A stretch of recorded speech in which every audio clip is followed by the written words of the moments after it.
কথা এবং কাজের মধ্যে মিল নেই। কখন কি বলছেন, মানে ক্ষমতায় যাওয়ার জন্য মানসিক ভারসাম্য হারিয়ে ফেলেছে সেই ইসলামী দলটি। জামাত ইসলাম বাংলাদেশের কোনো স্বাধীন রাজনৈতিক দল নয়, এটা একটা শাখা। আমরা যেমন লিখি জাতীয়তাবাদী দল কুষ্টিয়া জেলা শাখা, ব্র্যাকেটে লিখি, তো ওরা যে পাশে বাংলাদেশ লেখে তার মানে তাদের আরো শাখা আছে, এটা একটা শাখা। উৎসব এটা একটা সার্বজনীন বিষয়, এটা যদিও কোনো একটি নির্দিষ্ট সম্প্রদায়ের, কিন্তু যে কোনো সম্প্রদায় যখন অন্য সম্প্রদায়ের সাথে একত্রে বসবাস করে, একই সমাজে বসবাস করে, তখন যে কোনো সম্প্রদায়ের প্রধান উৎসব সমগ্র সমাজের উৎসবে পরিণত হয়। এই কারণে দুর্গাপূজাও আমাদের ব্যক্তি জীবন, জাতীয় জীবনের সাথে অত্যন্ত আষ্টে পৃষ্ঠে জড়িয়ে আছে। আমরা অপেক্ষা করতাম সেপ্টেম্বর অক্টোবর কবে আসবে, কারণ আমার বাসার সামনে, বাড়ির সামনে বগুড়ায় বিরাট মেলা বসে দুর্গাপূজাকে কেন্দ্র করে, মালতীনগরে, একবারে শহরের মাঝখানে এখনো বড় মেলা বসে, এবং সেই মেলায় নানা ধরনের মিষ্টান্ন, নানা ধরনের ব্যবহৃত জিনিস, ছোটদের পিস্তল থেকে শুরু করে বেলুন থেকে শুরু করে, এই যে এগুলো দেখা এবং কেনার যে আনন্দ, সে আনন্দের অপেক্ষা থাকতো আমাদের বছর জুড়ে। বছর জুড়ে আমরা অপেক্ষা করতাম যে কবে দুর্গাপূজা আসবে। তার মানে উৎসব কখনো বিভাজন করে না, উৎসব কখনো বিচ্ছেদ করে না, উৎসব কখনো কোনোভাবেই বিভেদ তৈরি করে না। উৎসব মানুষে মানুষে অদ্ভুত যোগ করে, অদ্ভুত মিলনের বার্তা শোনায়, পারস্পরিক ভ্রাতৃত্বের এক অসাধারণ শুভেচ্ছার জায়গায় নিয়ে যায়। আজকে নানাভাবে আমি আর অপর্ণা কথা বলছিলাম, নানা দিক থেকেই এই যে বাংলাদেশের হাজার বছরের যে ঐতিহ্য, আমরা পরস্পরের মধ্যে আমাদের আনন্দ, দুঃখ, বেদনা আমরা ভাগ করে নেই। আমাদের উৎসবগুলোতে আমরা এক অপরের সম্প্রদায়কে আমন্ত্রণ জানাই। আমার হিন্দু বন্ধুরা যারা আমার সাথে পড়তো, ঈদে মিলাদুন্নবী, শবে বরাত, শবে কদর এবং দুই ঈদে যারাই আসতো, আমার মা একেবারে উদার হস্তে একসাথে বসে খাওয়াতেন। এই যে সম্প্রীতির এক উজ্জ্বল দৃষ্টান্ত, এটা বাংলাদেশ ছাড়া আর কোথাও পাওয়া যাবে না। আমি মার্কিন যুক্তরাষ্ট্র দেখেছি, যার যার উৎসব তারা নীরবে নিভৃতে নিজের মতো করে করে, কাউকে উপেক্ষা করে না। কেউ যদি হাজির হয়ে যায় তাকে উপেক্ষা করে না, কিন্তু তেমন একটা আমি ইন্টারাকশন দেখিনি, মিথস্ক্রিয়া দেখিনি। এটাই বাংলাদেশ, যেখানে যে যার উৎসবে যেই সম্প্রদায়ের লোক হোক না কেন একসাথে আমরা বসি, কারণ আমাদের জাতিসত্তা তো এক। আমরা বাংলায় কথা বলি, আমাদের নিত্যদিনের অন্যান্য যে সাংস্কৃতিক অনুষ্ঠানগুলো সব এক। আমরা নজরুল গীতি গাই, আমরা রবীন্দ্রসঙ্গীত গাই, আমরা লালন গীতি গাই একসাথে। এইখানে তো কে হিন্দু কে মুসলমান এটার তো কোনো বিভেদ নেই। আমাদের এখানে যারা লোক দর্শনের মানুষ যারা ছিলেন, এই সমস্ত লালন শাহ বড় বড় মানুষরা, তারা সেই জীবনের গানই গেয়েছেন, তারা সেই সম্প্রীতির গানই গেয়েছেন, তারা মানুষে মানুষে মিলনের কথাই বলেছেন। এখানে যেমন 5 ওয়াক্ত নামাজে আজানের ধ্বনি হয়, এখানে তেমনি হিন্দুর বাড়িতে বাড়িতে তাদের বিভিন্ন সভা জলসার মধ্যে রামায়ণই শোনা যায়। এটাই তো হচ্ছে ঐতিহ্যের একটা উজ্জ্বলতম অংশ। আমরা সেই ঐতিহ্যের ধারক বাহক। এইখানে নানা চক্রান্ত করে, নানা ধরনের বাহির থেকে নানা কথাবার্তা বলে বহু ষড়যন্ত্র করা হচ্ছে, চক্রান্ত করা হচ্ছে, কিন্তু এখানে আমরা সবাই একসাথে এক যোগে আমরা কাজ করছি বলে আজকে ব্যর্থ হচ্ছে চক্রান্তকারীরা। নানা মদত আসে নানা দিক থেকে। আমি আপনাদের সামনে নাম মানে খুলেই নাই বললাম, মদত আসে, কিন্তু আমাদের দেশে যারা দেশপ্রেমিক হিন্দু সম্প্রদায়ের মানুষ, তারা অটুট অবস্থান নিয়ে আজকে দেখুন যে ষষ্ঠীতে এত লোকের সমাগম। আজকে এখানে অপর্ণা, তারপরে অপু, এরা সবাই বলেছে যে এর আগে কখনো হয়নি। কারণ আমরা প্রত্যেকেই মিটিং করে জেলা জেলায় কথা বলে আমরা প্রস্তুতি নিয়েছি যে নানা ধরনের অপকর্ম সংগঠিত করতে পারে ষড়যন্ত্রকারীরা, কিন্তু আমাদের একবার সতর্ক নজরদারি থাকবে। বাংলাদেশ সরকার এ ব্যাপারে তাদের গুরুত্বপূর্ণ ভূমিকা পালন করবে, কেউ ঘুমিয়ে থাকবে না। আমাদের প্রত্যেকটি হিন্দু সম্প্রদায়ের মন্দির তারা পাহারা দেবে, তারা নজরের মধ্যে রাখবে। মুসলমান সম্প্রদায় তাদেরকে সহযোগিতা করবে।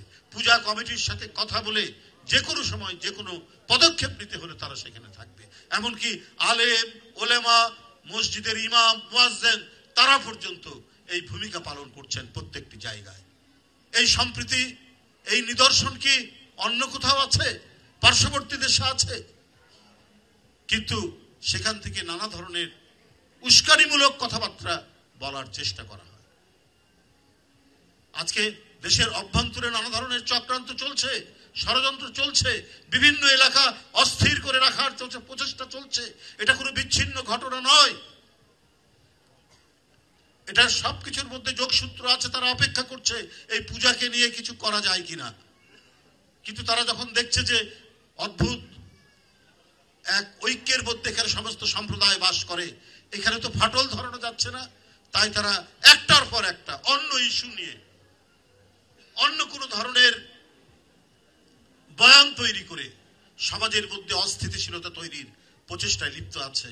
তারা, আপনি খবরের কাগজ খুলে দেখুন প্রত্যেক দিন কি ধরনের ঘটনাগুলো বিভিন্ন জায়গায় ঘটছে। আমি আগেই বলেছি, বিচ্ছিন্ন কোনো ঘটনা নয়।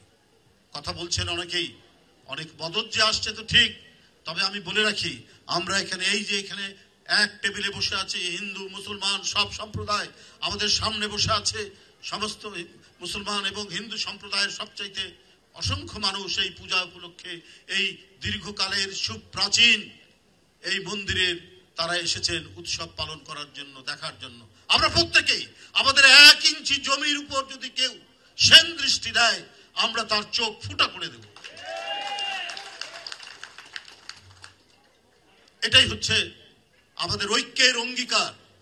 আজকের এই উৎসবের দিনের এটাই হচ্ছে আমাদের ওয়াদা যে আমরা এই দেশকে ভালোবাসি, আমরা একই খাবার খাই, আমরা একই ধরনের পোশাক পরি, আমরা ঈদে যেমন পায়জামা পাঞ্জাবি পরে ঠিক হিন্দু সম্প্রদায়ের পুরুষ মানুষরাও পায়জামা পাঞ্জাবি পরে বিভিন্ন মন্দির পরিদর্শন করছেন, মেয়েরা শাড়ি পরছেন, উৎসব করছেন। এই উৎসবের অধিকাংশ সংস্কৃতি তো এক। আমার মা খালা বোন ঠিক তাদেরও মা মাসি বোন ভাবি যেভাবে রান্না করেন, একই রান্না, একই আমাদের টেস্ট, একই স্বাদ। তো আমরা তো একই জাতিসত্তার অংশ, কিন্তু কোনোভাবেই যেন এইটা এই জমাট মোজাইকটাকে যেন ভাঙতে না পারে, সেই প্রচেষ্টা আমাদেরকে নিতে হবে, সেই দিকটা আমাদের দেখতে হবে। আজকেও আবার কেউ কেউ বলেন যে এখানে যদি কেউ ঢুকে পড়ে তাহলে 50 লক্ষ লোক আমরা সেটা প্রতিহত করব। তা আপনি 50 লক্ষ লোক প্রতিহত করার কে? আপনারা, এটা জনগণ প্রতিহত করবে। যদি কারো ইচ্ছা থাকে কোনো ধরনের আগ্রাসন চালানোর, আমরা তো শুনিনি যে কোনো দেশ বাংলাদেশে আগ্রাসন চালানো, হঠাৎ করে কথা বললেন কেন? আবার আপনারাই 5ই আগস্টে বলেছেন যে আমরা ভালো সম্পর্ক গড়ে তুলবো পার্শ্ববর্তী দেশের সাথে, কত আওয়ামী লীগকে মাফ করে দেবেন, ক্ষমা করে দেবেন। আজকে আবার বলছেন 50 লক্ষ লোক আপনাদের নিয়ে আপনারা নামবেন।